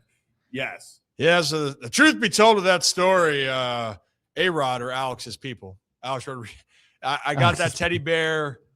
My dad's last year, 2001. It was turning 8, and the Orioles were playing in Texas, in Arlington, the old stadium. And Alex there, that was the gift. When Alex Rodriguez gives you a teddy bear, you put it on screen. Should we call him A-Bear? Yeah, I like that. Ooh, I like A-Bear. A-Bear. A-Bear. He's a beast, man. It's a giant ass bear. Giant. So growing up, when we put that in my room, Yeah, it would be on a chair across from my bed. So when I'd wake up sometimes and I wasn't used to that thing, I'd wake up and that thing's just fucking staring at me. And I'd be, and I know he's big. It's like a real life Monsters Inc. moment. Like I really thought I'd look up and it's just staring at me. Like, what the hell's happening? Is that thing gonna get me? It might. The same size torso. Yeah, look at that. Unreal. Alex Rodriguez wanted to make sure that you didn't forget that bear. A-Bear. Yeah, we took that from Texas, obviously. Yeah. Yeah. See? He's gonna just go chill. Dude, he's a beast. He is a beast. He's a beast. And you guys, well, you're beasts in my book, but in a good way. You guys are good kids. You're great kids. We appreciate you. And if you're new to the channel, hit that like and subscribe button. Ryan Ripken Show. We do this live every Monday through Friday right here on YouTube, X, and Facebook. Also, you can listen on Apple, Spotify, wherever you get your podcast. Hit that follow button. Leave a review. Help us continue to get the good word out. It is crazy to think here when we're reminiscing. It's a little Throwback Thursday action. Guys, like we are now technically into our 3rd season of coverage, but we've only technically been doing it for about 2 years consistently and 4 months. September 2023. We started doing this twice a week. Oh, and she's buying drinks. Look at this. Oh, sugar. Turning 40 when we're down there. I forgot to tell everyone I don't drink anymore. Oh, yeah. Okay. Just kidding. I might have a beverage right after this. Just kidding. I actually got to go drive to do the hot stove. I was about to be like, wait a second. In my head, I was like, oh, is he getting? I was like, he's got a show. Yeah, I'll be talking. In my head, I was like, wait a second. Yeah, I got to go talk some ball. Hot stove on 105.7 The Fan from 6 to 7. That's the But most opposite thing of what's happening. Stove being hot. It's not. So like, and that maybe since we brought that up, I need to get some things off my chest because I have now for the last week, days. When did Freddie Peralta get traded? Last Saturday. Hey Ryan, where's Framber Valdez going? Yeah. Is he signing today with the Orioles? Did you see the call sheet stuff? It was up to 97% at one point. Call sheets never lied. Yeah. Okay. Let's get this over with. You guys want to know if Framber Valdez is signing? Yes. You want to know? You want to know the truth? You can't handle the truth. Zach, movie. Oh, no. How do you not know this The movie? truth, you can't. All right. That's the next one he's watching. Yeah, what is it? I feel like I've watched it. You can't handle the truth. Jack Nichols. You want me on that wall. You need me on that wall. Yeah, no. Wow. No, that's on me. That's disappointing because I was really about to get it. But do you guys want to know the truth if Framber Valdez is signing? A Few Good Men, Zach. It's A Few Good Men. Yeah. Tom Cruise. Write that down. Jack Nicholson. God, now you got to watch it. Write that down. Yeah, Did you write it down? Yeah, I have to text Nate to write it down. That's another like testosterone boosting movie. That scene is Iconic. nails. But do you want to know the truth about Framber Valdez? Well, here's my truth about Framber Valdez. I do not care anymore. Thank you. Say it for the people on the back. I don't care. I'm so with you. Over it. Keep going. Sign with us. Don't. I could care less. I I just want him to sign. I don't care if it's in Baltimore, Toronto, San Francisco. Is there a team in Guatemala? Is there a team over in Australia? There is. There's a team in Japan. Wherever, I'm over it. Yep. I'm completely over it. Because here's the deal. Whether the Orioles sign this or not, and this is the honest truth, this is not going to, at this moment, going to make or break if the Orioles are going to go to the World Series. It is nice if you get a good pitcher. It is nice if you get a frontline guy. It enhances your staff significantly. But at the end of the day, if you don't get one now, you're going to have to get one later. And if you're not sold on this guy, then go get another guy. That's it. But the thing for me, and I get it, man, like I 100% get it. But at some point, if he signs here, great. If he doesn't sign, great. You got to move on. And this is how players are going to think. They're not sitting there going, damn, man, if we don't get Framber Valdez, we are absolutely screwed. Hell no, no one's thinking that. It just needs to end. Sign somebody else. I know what I also hate. You want the truth? What I also hate, if you can handle this, I hate when people go, I would be shocked if the Orioles don't sign Framber. No, you're not going to be freaking shocked. That's Have you seen baseball? Just a clear indicator that he's actually not signing in Baltimore. Also a clear indicator you've never followed Baltimore sports. The Orioles are going to get this star player. Yeah, I've fallen for that every year, and then we only finally got it this past season with Pete Alonso. Correct. But Rip, I'm so on board with you. I've seen so many people are like, oh, what if Framber goes to this place? Don't care. Oh, what if he signs here? Don't care. Oh, but do you think he's going to help the Orioles? Don't care.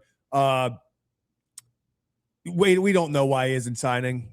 That's why I'm laid back like this, because I don't care anymore. Maybe he goes to the Orioles. That'd be cool. If he doesn't, that's also really cool. Just let's just get it over with. Like, I really don't care. And that's what sucks, is because like if he signs here, it genuinely, like, the excitement that I would have had 2 weeks ago, I'm just going to be like, it's almost like a thing where instead of being like, holy crap, they signed Framber, like, this is awesome, I'm going to be like, oh, fucking time. Like, yeah. At least, oh, thanks for realizing that people were waiting on you, Framber. Like, it just, I don't know. Is he trying? I've seen like stuff with the Giants. If he goes to San Francisco, good for him. Enjoy San Francisco. If he goes to the Dodgers because they just decide they want everyone at this point, go to the Dodgers. Who cares? So I do selfie reaction videos after on Instagram where I just, right after the moment of, whoa, hey, so-and-so signs and I explain. This is the selfie video. All right. About fucking time. Whatever it is. Like, and it's not, and again, I don't blame the decision. I just, when you're going through this process, and I mean this wholeheartedly, guys, go get your bread. Go get the money. Go do what you got to do. I don't fault Framber for a second for wanting to get the most money he thinks he should get. But for me personally, this isn't going to be something where I'm going to feel any differently about the Baltimore Orioles. If you sign them, you're excited, but guess what? You were really excited when Corbin Burns got traded to the Orioles. And you know what happened? The Orioles didn't win the World Series then. You don't win the World Series right now. Is it exciting if you sign a new piece? Sure. But you know what I care about? How is this team going to prepare for a first-time manager and with players coming back from injury that need to try to take the next step? And how does the guys that you currently have get ready to play? That's what I care about. Because when you look throughout baseball, teams that have success, they do little things right. They figure out what makes them tick. And the earlier you figure that out, regardless of your staff, you're going to have a chance. And then if you do those things right, then go look at June, July, whatever it is, whammy. All right, we need to make some moves. And you need to be aggressive. Well, then we talked about earlier that Kirk Cignetti puts his nuts on the line. Well, you go put your nuts on the line and you make a move. Yep. Again, I tweeted out also just saying, I hope he signs somewhere soon. They go, well, Ryan, what are you telling me about it? He's coming to the Orioles. I don't know. I don't know. He could. He might not. But my bigger concern is not about that. And it never has been. It's cool. It's awesome. It makes you feel good. You know what you do if you win the offseason? You know what it gets you? You guys want to just what does the offseason get you, Zach? Nothing. Now, did you address pieces? Yeah, that was nice. Does it help to spend money? Yeah, it does. But it doesn't mean jack shit if you don't go out there and play with who you have. And here's the other part. If it is this holdup is about money and years, okay, that's fine. You're trying to get the most out of it. But if it's down to you picking where you want to be, clearly that isn't decided. And if it's that close, you want guys that want to be here, whoever it's going to be. And it's not just Framber. It's not. Zach Gallen hasn't signed yet either. Those are the two names that are sitting there. That if you're going to be like, oh, those guys could be gems of deals this offseason, they're not signed. Then you have the other guys. Verlander, Bassett. Those are more depth. But, man, I am over it. Was that enough of my rant for today? Maybe I should have said grind my gears. I think you're good. On Tuesday. Am I good, Zach? Sorry, guys. Sorry for raising my voice in here. No, I think everyone is just over the whole Framber thing. Like, is he? And it's just like we are tired. Just and like all of this for a guy who's going to be back in free agency next year because he just wants out. Like, I don't think he wants to play for any of the teams offering him stuff. The teams he wants to play for don't see enough value in him. I don't know how the whole situation in Houston, like it is telling, and maybe he for some reason goes back there. But has Houston even been in any discussion like that we've heard? Like, this seems like a whole big, just everyone waiting around for one guy that, like you said, Ryan, no World Series champions getting crowned on January 29th. So like, there's still so much work to be done for everyone. At this point, if I'm an Orioles fan, give me Zach Gallen and let's just ride. Like, just let's go. Can I just to close this out, and I'll manage my inner Todd Monken here. Did you see John Heyman's tweet yesterday? No. Okay, let me pull this up for you. Zach, do you know where I'm going with this? No, actually, I don't. Okay, so here we are, and the longer it goes, you wonder which teams are in. And this is why nothing should surprise you. I want to emphasize, nothing should surprise you in baseball. But here's my thing. Where the hell is this damn photo that I just took? All right, I think this is it. We're going to find out. Hopefully it's not, me with the bear. All right, so John Heyman, here's the tweet. Teams that are considering starting pitching with 2 weeks to go. And you think, oh, this is a short list? Well, let me just hold on 1 second. Here are the teams. The Orioles, the Tigers, the D-backs, the Padres, the Braves, the Yankees, the Cubs, the Angels, the Giants, Rays, A's, White Sox, maybe Jays, Marlins, Phillies. So wait, you're telling me half the league still wants pitching? No shit. Like, who isn't looking to make some pitching decisions? But that's the part of the offseason that we're at right here. John Heyman just listed 15 teams. Yeah. Sorry, I'm getting fatigued with it. And I love answering guys' questions. I love the passion. I love all of it. And believe me, I want for the people of Baltimore to see the Orioles win. I do so badly. I understand it. Most important thing is who you have. Are they good to go? Kyle Bradish, Trevor Rogers, they feel good to go. How are you ready to combat the Yankees and the Blue Jays, who had the top record tied last year in the American League? How do you get ready to face the Red Sox, who got better? How do you get ready for a 162? That's what I care more about, not whether or not someone signs. So I hope Framber, Zach, whoever it is in Baltimore, but I ain't losing sleep over this anymore. No. I'll be honest, I wasn't losing sleep over it in the beginning. And I hope for everyone, for your sake and your sanity, take a deep breath. It's all going to be all good. And remember, if the Orioles suck next year, it's easy. Just blame me. It's fine. We've been down this road before. I do it. Yeah. Pretty easy. The O's are fine. Is that what you want to hear? Is that what we want to hear, Brad? You want me to say that? Yeah. We'll bring it back. Bring it back. Run it back. Run it back. But I appreciate you guys. Okay. All right, I'm good. I need a bear hug. Where's Alex Bear? Where's A Bear? A Bear, I need a hug. Goodness. On a separate note, I had someone message me. Oh, jeez. Hey, Bear. Yeah, he's ashamed of himself now. Yeah. They're there. It's okay. It's okay. You didn't mean it.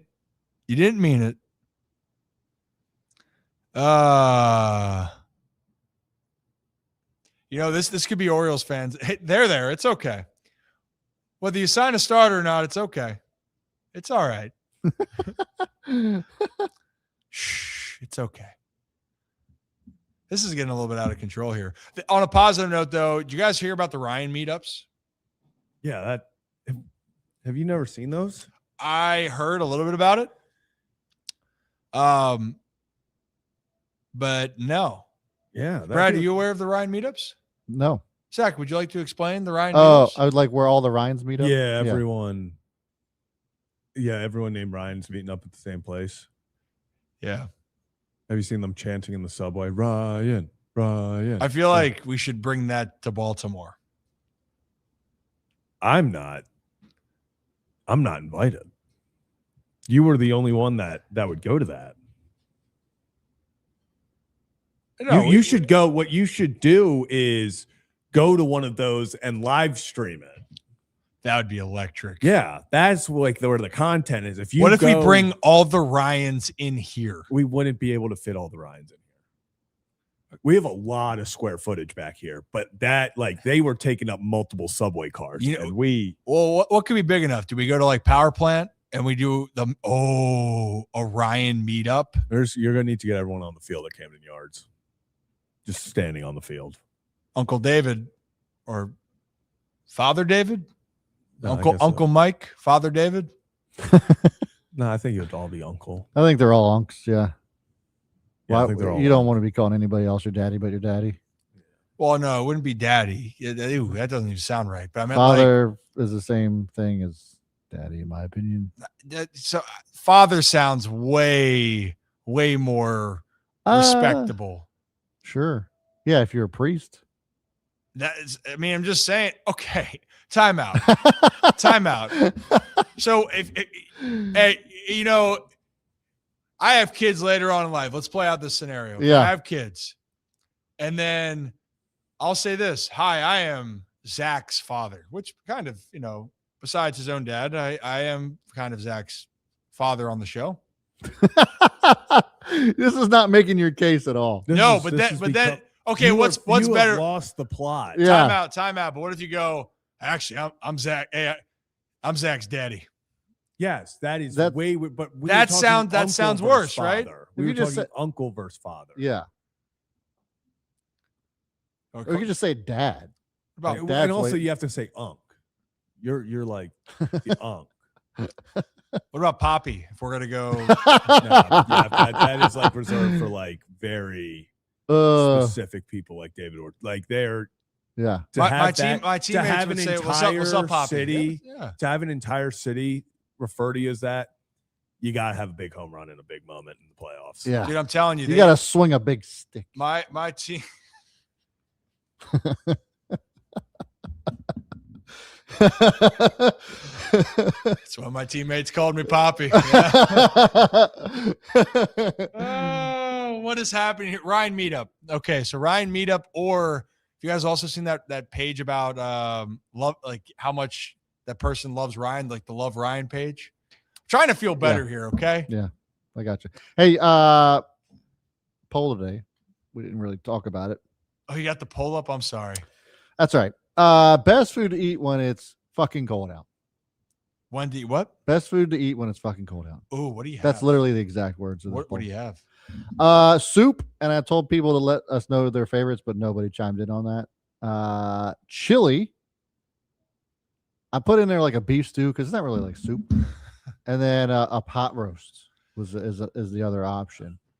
Or if you have other better ones or ones that your go-tos. Sorry, first one was Soup. no preference, just any. Well, I couldn't like just put like what kind of soup because there's so many different types. I'll tell you, it's chicken noodle soup. Chicken noodle. Okay. Yeah. Or I mean, I will say I love me a good chili. I was gonna say it's chili. Yeah, 67% of the vote was chili. I just feel like that is like the most stereotypical. Like it's cold outside. Let me get a big hot bowl of chili. Yeah. I feel like that's very. Yeah, that makes the most sense. But then the whole thing, like, how far are chili and soup really? Like they're cousins. You know what I mean? Yeah. I mean, It's like a cousin from a different place, like from a colder place. Okay, like your well, time cousin, out. your family up north. well, chili is also, right? It's tomato based. Yeah. So tomato soup and chili would be Yeah, so a be soup. first cousins. What the fuck? No, but I'm saying soup, like chicken noodle soup for me and chili, they're not cousins. No. They're No, not. but the No. That's not, no, I would say tomato that soup very- and if chili you're- are. Yeah, I would say no, they're not like closely, but they're cousins. They're in the same realm. If you're eating it and it's like because there's like soupier, obviously chilies, and then there's thicker chilies. And like I believe that they're Ooh. close. Like they are closer related Love me than a chili good and a sandwich. white chicken chili. That's good stuff. That is good. White chicken chili. You know what I mean? Kind of. Like if we're talking about the entire food group, like yes, chicken noodle soup and chili, you don't think that they're like, oh, that's not related, but like in the grand scheme of things of like chili and soup are closer than chili and pizza.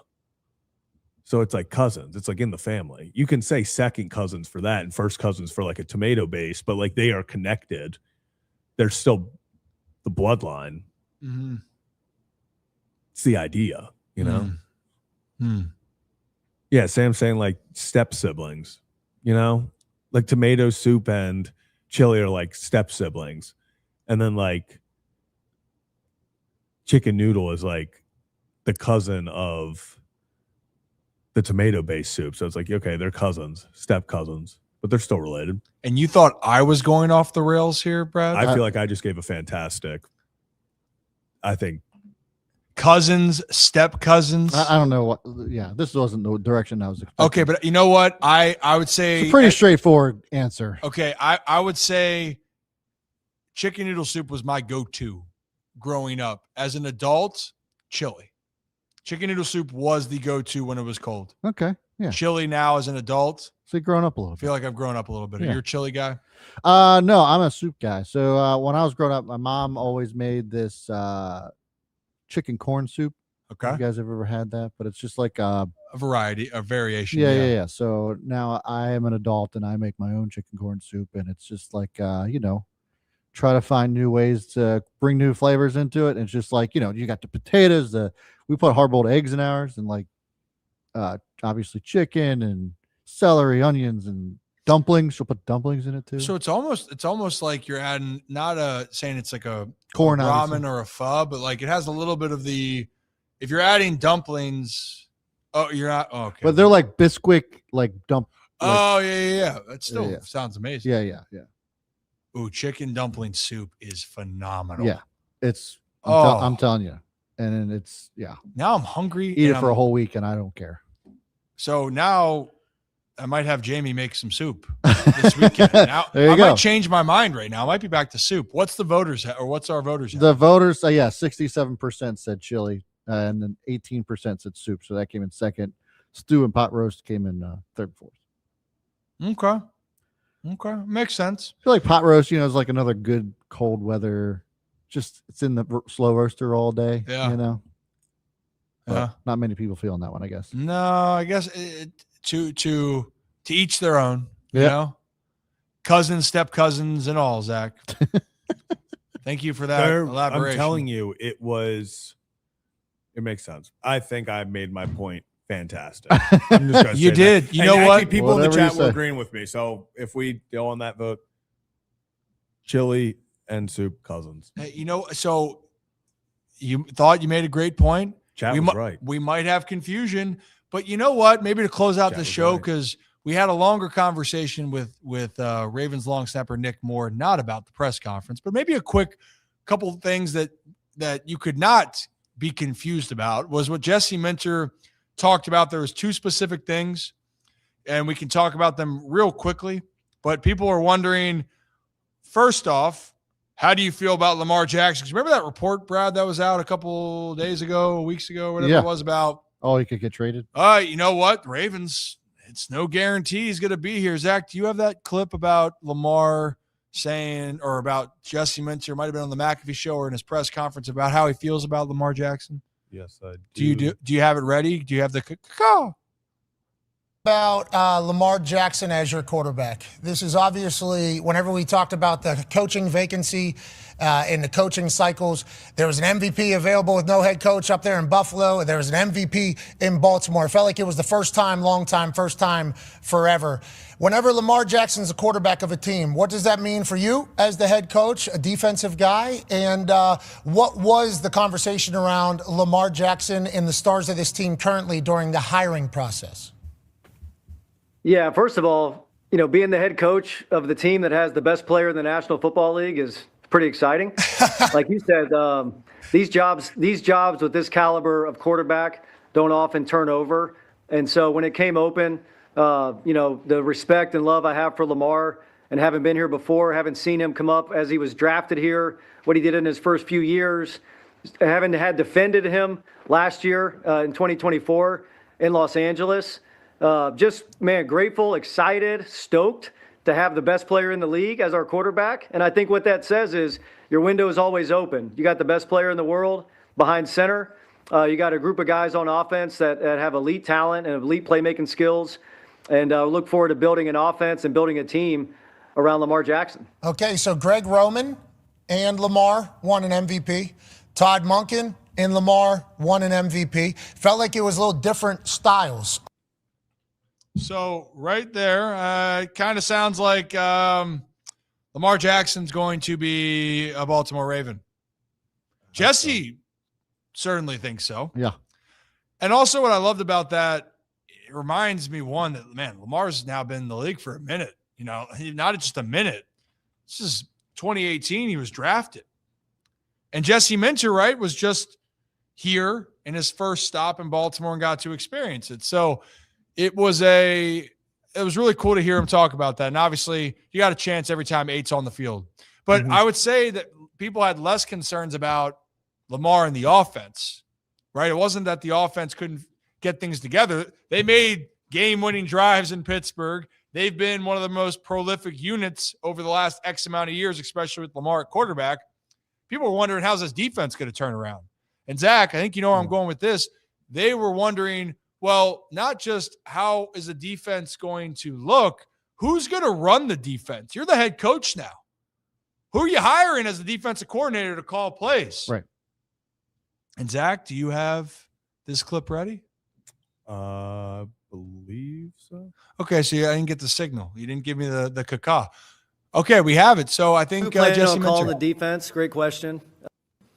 I do plan on calling the defense. Great question. I think that's a strength of mine. I think that's one of the reasons I'm sitting here. But I also think it's my leadership qualities. And I really look forward. I have a really good process, I feel, to do what I need to do to be ready to call the game, but also have the ability to be the head coach and to impact the entire roster, the entire team, make sure that it's our offense, our defense, our special teams, and that there's no divide there, and I know that I'm in charge of all that. But it starts with the relationships with the people in the building, particularly the players. And I think they'll feel my competitiveness, they'll feel my mentality every day. And I think we'll work hand in hand together to build a great team. So Jesse Minter's calling the defense. And you know what? I'm excited about that. I am. I mean, that's why he was brought in, right? His style, and he's going to keep doing that. One thing, though, if you're curious about how it's going to work for him, well, if you talk to former players of Jesse Minter, what they've said about him, if you talk to former coaches that have worked with Jesse Minter, he said, like his words about communication, he's an unbelievable communicator. And he feels that he puts his players in the right position to have success, to elevate their game. Doesn't that feel like that's what was missing in Baltimore on the defensive side last year? Miscommunications, and then players not playing with confidence and maybe not in the position to go out there and have the success that they were hoping to. Whatever it was off. But Jesse Minter has gotten the stamp of approval every single place he went for how to work and to have a defensive unit that can have success. And I mean, we're not going to play the clip for it, but Zach, he raved over Kyle Hamilton because why wouldn't you? Yeah. But he had Derwin James out there in L.A. Derwin's one of the best all-around safeties, and you can argue Kyle is the best all-around safety in all of football. And that's going to be at the disposal. There's some other talented players on this defense, no doubt about it. Some young talented players, I should say. So we're going to find out what that all is going to look like and what that's all going to entail. But to wrap this all up, guys, I mean, Zach, I was happy with the press conference. I didn't, I'll take a quote out of Acho's words. I didn't have an expectation, or I have no expectation. But what I did understand, because I knew it to be true, was Jesse Minter was going to be genuine, and he was going to show that he loves Baltimore and he has a plan. That wasn't even an expectation. That's just what I firmly believed. And he was true with everything he said so far. It was maybe the most refreshing press conference. Well, I'll take out the Steve Bisciotti press conference because he's just a different animal, as we know. But it was one of the most refreshing press conferences that it could have, just the way it went, that we could have had. It felt good to see a coach that, one, him talking about calling the plays because that's his expertise. He talked about, they want to be ruthless. They want to be together, this relentlessness, this playing together that, a lot of times, and it's so funny, Nick talked about it. He's like, a lot of these things are things that we already had, mantras we already had, things like that. And even Minter brought up playing like a Raven.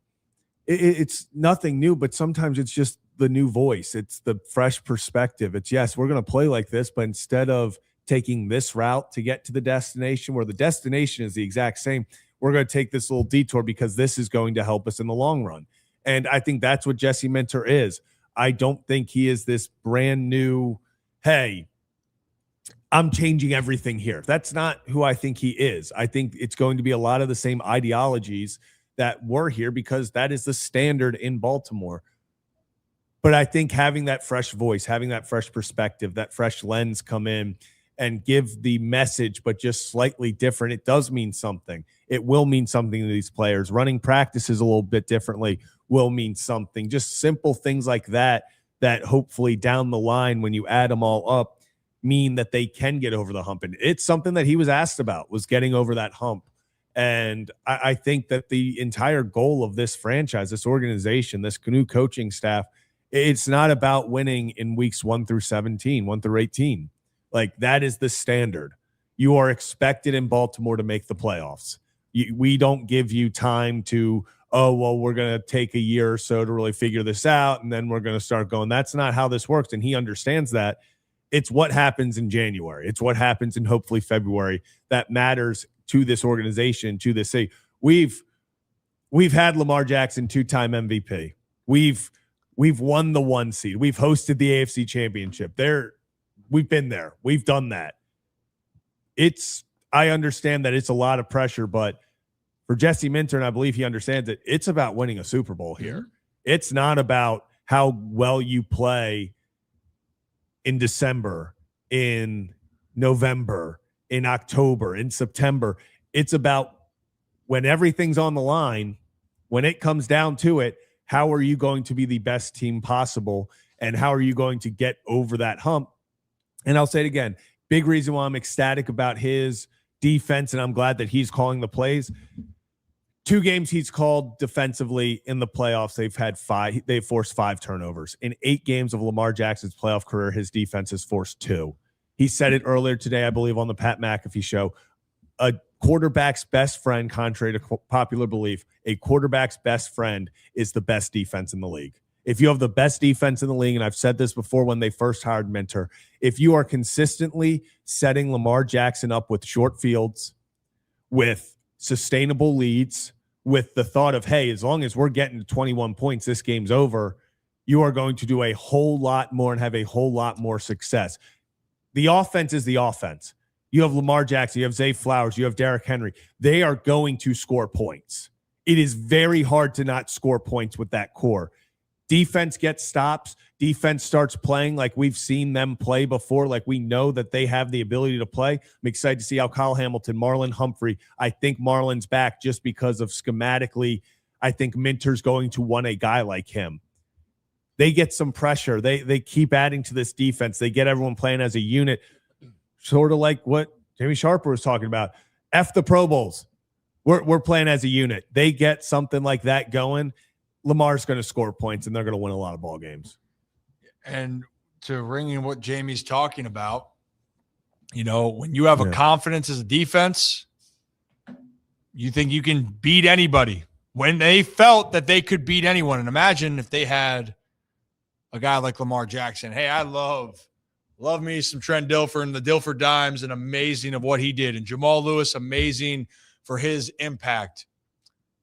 But could you imagine what that Ravens team would have looked like with Lamar back then?